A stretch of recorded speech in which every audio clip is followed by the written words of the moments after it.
2020 या गईला है चाइना से बीमारी कोरोना उपड़े लाखों करोड़ों लोग मर गए बाद में जाके मेडिसिन पर बोला ऐसा है का कहीं कुछ कहलो न जाला का कहीं कुछ कहलो न जाला जतवा के नेता लोग करे ने घोटाला आ कुर्सी खातिर में आपस में मार कई जाला आ कविता बंसी यादव को बहुत ही निराला ये मास्टर पहले की जमाना से अब की जमाना से कितना बदलाव आ गया। पहले के जमाना में नवहा जब सवेरे सवेरे जाके तो बगीचा में अखड़ा बनौले रहे निगोटा पहन के भी नहीं जाके कसरत करे मेहनत करे। अब का नवहा जागत हम तो भक्त शीशा के सामने कहीं भरवन टेढ़ ना हो। मास्टर पहले के नवहा कानी पर लाठी ले ले काने में मुझे डाल के कवन भी रहा गा अरे मामा की डरिया पर बोले कोई लरिया दिलवा में उठे लहिरो मर्दन वाला गीत रहे जमाने को ये जमाना का गीत सुनो। अरे बिछाओ कटिया आज यही पर होई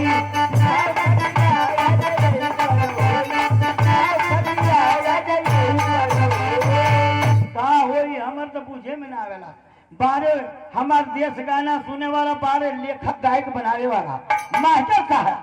देखा हर चीज भक्ति गीत के भी गायक के समय बदल दे रहे। जब हम इतना बड़ा रही तो हमारे गाँव शंकर जी का मंदिर है वही मंदिरवा पर गाना बजे वो समय आए भक्ति गीत बाजे शंकर तेरी जटा में अरे भक्ति है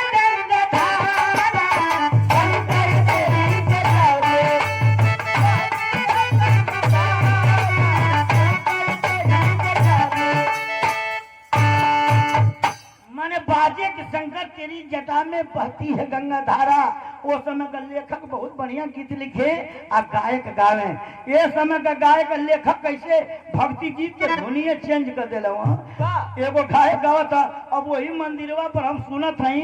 बाजत सवेर में मास्टर साहब गाना कि बताओ ये भोला हमारी लौटा तोरी झोला कैसे ही कहीं जाता बताओ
चल जाता पहले के जमाना से। मास्टर साहब पहले जब बारात जा मास्टर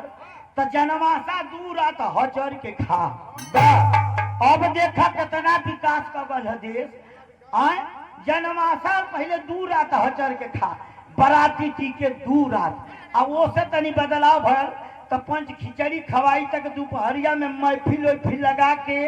दोनों गोल से परिचय करावे कि आई मामा हम तो फूफा हम तो मौसा हम 4 बजे सांझी का महफिल लगा के माँ प्रसादी खा के आ तब विदाई करके पंची आवे लगल। अब देखा बराती जात हूँ मास्टर जितना बरतिया जात हूँ किरी चूच मार के टाइट एकदम बलोरो में बैठ के जात हूँ। बलोरो में जब बैठ के जात हूँ मास्टर तब बफर लगल अब बफर में जब पहले ही पहुंच जात हूँ तो चाहे घराती गांव के लोग होखे आ चाहे बराती होखे लबट वही बफरवे में ताकत हो कि फुल्किया चलवा कब चालू हो यार भैया जैसे फुल्की छोला चालू होता गांव वाला आ बरातिया सब एके में भीड़ लगा के मगर हे हम हो हे हम हो हे हम माने बुझा तक जिंदगी में न छोला खैले हो न फुलकी खैले हो भैया हो आगमा लइकवा भीड़ लगा के चप्पले रथ सा आ तोले बड़ बड़का जाके ऊपर से मांगे तो हे तजबा हो हम जी हां आ जैसे छोला लेके ऊपर में घूमत में पता चल सके दोना करवट हो गल कोनो की कपारे पर तो कोनो की कपड़ा पर गिर यही तो कहिला कि पहले के बारात रहल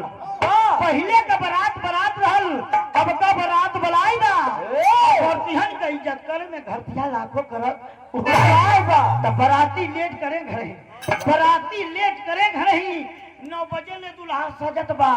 आ घराती के दुआरे पहुंचे पर 10-11 बाजत बा त धड़ी दासा अंग्रेजी बाजा है नए में डीजे आयल बा आधा बरतिया नचनिया बन के अपने सुख पगल आयल बा त दारू पी के ऐसा नाचे जैसे मिर्गी आवत बा आ जितना फुहर पातर गाना होई घर के दुआरे बजावत बा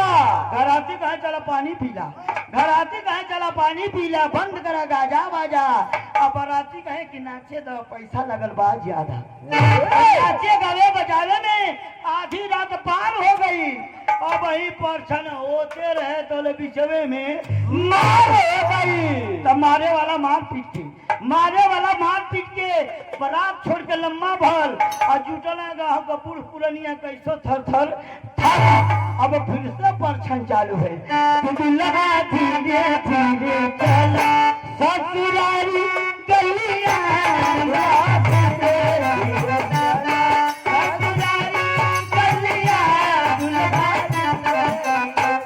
फिर से परछन चालू भई दुल्हा बैठल बा गाड़ी में और छुरछुरिया वाला तो छुरछुरिया छोड़ने से आग लग गई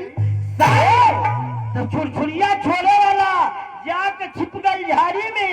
अब मेहरारू बतिया जर गई जो रहे आगन बाड़ी में ये कुल बेगो टांग के परछौना में आग में खड़ा हो जाई।